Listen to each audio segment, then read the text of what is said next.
Siraj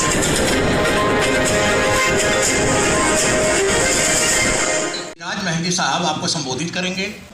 press release आप तक पहुंच गया है और जो कुछ भी प्रश्न उससे रिलेटेड है, एक बात और आपको बता दूं कि 22 तारीख को मौलाना अबुल कलाम आज़ाद जी की जयंती पर भी बड़ा सा आयोजन है, वहाँ भी आप लोग आमंत्रित हैं। प्रेस रिलीज उसके लिए भी जा रहा है आप लोग। अभी तत्काल जो भी आपको प्रश्न पूछना है, सिराज साहब बैठे हुए हैं, आप प्रश्न कर सकते हैं। सिराज मेहंदी साहब। सबसे पहले तो मैं आपसे माफ़ी चाहता हूँ, क्षमा चाहता हूँ देर से आने के लिए। एक प्रेस रिलीज हमने बांट दिया है, मेरा ख्याल है वो काफ़ी है कल के लिए। अगर कोई सवाल आपको उसके बाद भी पूछना हो तो आप पूछ सकते हैं, लेकिन मेरा ख्याल है प्रेस रिलीज जो है वो सफिशिएंट है, काफ़ी है। और इसीलिए हमने बांट दिया था। हमको लग रहा था कि कोहरा पड़ रहा है, ट्रेन लेट होगी तो हो सकता है हमें लेट हो जाए, तो हम आ गए हैं। लेकिन अब आपसे मुलाकात चाहते थे। जो हमने सिन्हा साहब से कहा, जो हमने खुद कोशिश किया, बात किया आप लोगों से, या जो हमारे साथी इसमें प्रेस के लगे रहे, जो आप लोगों को बुलाए यहाँ पर हमारे यहाँ, हम चाहते थे आप लोगों से रूबरू होकर मुलाकात हो जाए, क्योंकि अब दिल्ली में ऑफिस है, दिल्ली में रहना है, दिल्ली में यहाँ पार्टी काम करना है। और भारतीय जनता पार्टी को 2024 में समाप्त करने के लिए हम लोगों को जो मेहनत ज़रूरत है वो मेहनत करने की ज़रूरत पड़ेगी, तो हम लोग उसके लिए तैयार हैं करने के लिए। माननीय शरद पवार जी के नेतृत्व में एकजुट होगा यूपीए, और इसमें कोई दो राय नहीं है कि 2024 में भारतीय जनता पार्टी से पाया होगा। अगर कोई बात आपको सवाल उसके बाद हमसे करना है तो कर लें, वरना परसों 22 तारीख को मुलाकात हम लोग की आपसे होगी, वहाँ भी कुछ सवाल जवाब होगा, बातचीत होगी। वहाँ हमारे लीडर भी होंगे, शरद पवार साहब भी होंगे, और तमाम पार्टी लीडर भी होंगे वहाँ पर। और पूरे देश से, पूरे मुल्क से साथी हमारे आ रहे हैं, हर स्टेट से आ रहे हैं, हर कोने से आ रहे हैं वहाँ पर। बाकी बात सुनने के लिए हमने कुछ ओरेटर्स भी बुलाए हैं, अच्छे ओरेटर्स बुलाए हैं। हमने पद्मश्री प्रोफेसर अख्तर वासे साहब को बुलाया है, उनकी तकरीर होगी। डॉक्टर रमेश दीक्षित साहब हमारे हेड ऑफ डिपार्टमेंट लखनऊ विश्वविद्यालय के थे इतिहास के, उनको हमने बुलाया, उनकी तकरीर होगी। क्योंकि मौलाना आज़ाद पे बोलना बहुत ज़रूरी है, क्योंकि शख्स के बारे में कोई जानता नहीं है, उन्होंने क्या क्या काम किए कोई जानता नहीं है, उसको लोग हमने एक बुकलेट भी छापी है, वो परसों जारी करेंगे मौलाना आज़ाद पे, कि वो कहाँ पैदा हुए, कैसे आए, कब उन्होंने क्या क्या किया, कितने कारनामे किए। एक हमने बुकलेट भी छापी है, वो परसों शरद पवार साहब उसे रिलीज़ करेंगे वही प्रोग्राम में, उनकी जीवनी पर। तो हम चाहते हैं कि जैसे सबकी जीवनियाँ हैं वैसे उनकी जीवनियाँ हों। हम मक्के शरीफ में पैदा हुए, जो हमारी सबसे ज़्यादा इम्पॉर्टेंट जगह है, ये बहुत बड़ी उपलब्धि थी उनके लिए, अल्लाह की तरफ से, भगवान की तरफ से, कि उनको मक्के में पैदा किया। तो ये सब बातें बहुत से लोग नहीं जानते, तो हमने किताबें बांट दी, हमने कुछ लिखा भी आपको है।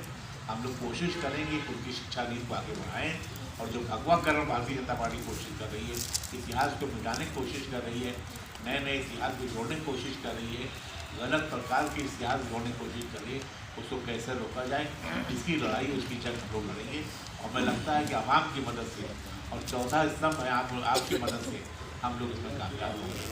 अभी परसों नरसों में पढ़ रहा था, एक सुप्रीम कोर्ट जज ने कहा कि देश में 4 स्तंभ होते हैं, और 4 स्तंभ अगर एक भी टूट गया तो देश खतरे में आ जाएगा। उनका न्यायपालिका, विधायिका और कार्यपालिका, और चौथा स्तंभ पत्रकारिता होती है। तो आपका बहुत बड़ा रोल इसमें होता है, ईमानदारी से छापने लिखने में।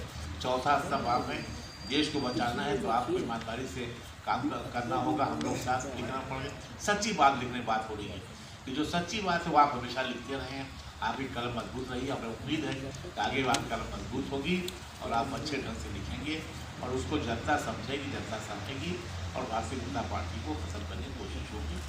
जय हिंद, जय भारत। तो पसमानदा समाज की जोड़ने की कोशिश हो रही है, तो यही तो चक्कर आ रहा है, समझ नहीं आ रहा है कि आपके भारतीय हमारे चाहते क्या है, चाहते क्या है, और उसका खुलासा होगा, जल्दी होगा।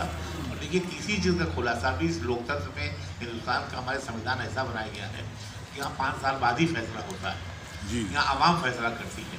देखिए 77 में आपको याद होगा, अगर आप लोग कुछ उसके बुजुर्गों को दिखाई दे रहे हैं, कि सारे लीडर्स जेल में थे, इमरजेंसी लगी थी, और चुनाव जब हुआ तो अवाम वर्सेस कांग्रेस पार्टी हो गया, अब कांग्रेस पार्टी चली गई और जनता पार्टी जीत गई। तो जब जनता लड़ती है, फिर 2024 जनता लड़ेगी सरकार चुनाव, ऐसा हमको महसूस हो रहा है। देखिए अभी चुनाव में समय है, 1 साल पहले 1.5 साल पहले सब हो जाएगा, सारे लोग एक मंच पर आ जाएंगे, सब लोग आएंगे तो सब हर इंसान जो जिनका आपने नाम लिया, चाहे आप पार्टी का आपने नाम लिया, चाहे ममता बनर्जी जी की तृणमूल कांग्रेस का नाम लिया, ये सब भारतीय जनता पार्टी से लड़ रहे हैं और लड़ने की कोशिश कर रहे हैं। जाहिर बात है जो भारतीय जनता पार्टी लड़ने की कोशिश कर रहा है या लड़ रहा है तो वो सब एक मंच पे आएंगे। आखिर जाएंगे कहाँ, एक मंच पे आएंगे। अभी अभी बोलने दीजिए अपने अपने को, लेकिन सब एक मंच पे आएंगे और सबकी लीडरशिप, मुझे ऐसा लग रहा है और जो मैं देख रहा हूँ कि हमारी पार्टी का अध्यक्ष शरद पवार साहब करेंगे, वो सबसे सीनियर मोस्ट आदमी वही हैं और उन्हीं बात लोग मानेंगे। हर जगह हमारा समर्थन है, हमारे राष्ट्रीय अध्यक्ष का बाकायदा निर्देश है कि हर जगह पार्टी के लोग जाएँ और उसमें रहें, शामिल हों, कहीं कम कहीं ज़्यादा, जैसे हमारी स्ट्रेंथ है उस हिसाब से हमारा समर्थन है। ये 3 दल जो बने हुए हैं महाराष्ट्र में, ये एक मंच पे रहेंगे, आए। अभी देखिए परसों ऐसी ज़बरदस्त रैली हुई है, 2-2.5 लाख आदमी रहा है, तो तीनों दलों को मिला करके, तो ये दल वहाँ लड़ेगा, वहाँ भी दल बड़ा मजबूत है और देश मजबूत होगा और एनसीपी का आदमी हर यात्रा में साथ देगा।